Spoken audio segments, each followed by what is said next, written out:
এবার আল্লাহ কে আপন কে পর মইরা তো দেখেন নামাজ অনেক পড়িনি, কবরে নিয়ে যাওয়ার মানুষগুলা একটাও দুশমন ছিল না, সবগুলা আপন মানুষটাই নিয়ে যাচ্ছে কবরে। আমি চিৎকার দিয়ে আওয়াজ দিয়ে বললাম, ভাই তোরা তো জানিস আমি কবরে থাকতে পারি না, তোরা তো জানিস আমি অন্ধকারে শুইতে পারি না, তারপরও আমার জন্য কবরটা খুঁজে দিবি।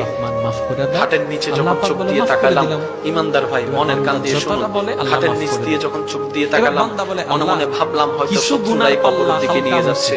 যখন নিচে তাকাই দেখলাম চোখ কপালে উঠে গেল, একজন আমার দুশমন নয়, সব আমার তুমি দয়া করছো, আমার গুনাহ মাফ করছে, আল্লাহ কবরের দিকে নিয়ে যাচ্ছে।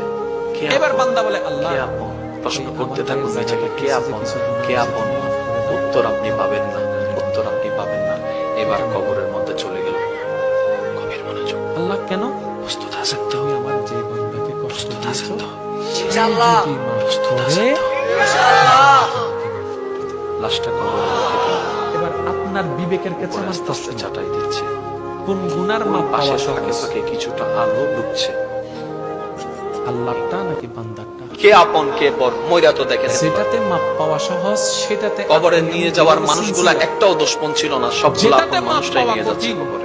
সেটা আমাদের মনে আমি চিৎকার দিয়ে আওয়াজ দিয়ে এই যে বললাম, রাস্তা ভাই দিয়ে যাচ্ছেন, তোরা তো জানিস আমি কবরে থাকতে পারি কোনো না, কারণ ছাড়াই তোরা তো দেখবেন জানিস আমি অন্ধকারে সিগারেট শুইতে একটা পারি না, আগুন জ্বালায় তারপরও আমার জন্য কবরটা খুঁজে দিবি। শেষ করছে আর কি, সিগারেট শেষ করছে, খাটের ফেলে নিচে দিয়েছে। যখন চোখ দিয়ে তাকালাম, ইমানদার ভাই মনের কান দিয়ে শুনুন, খাটের নিচ দিয়ে যখন চোখ দিয়ে তাকালাম, মনে মনে ভাবলাম হয়তো শত্রুরাই কবরের দিকে নিয়ে যাচ্ছে।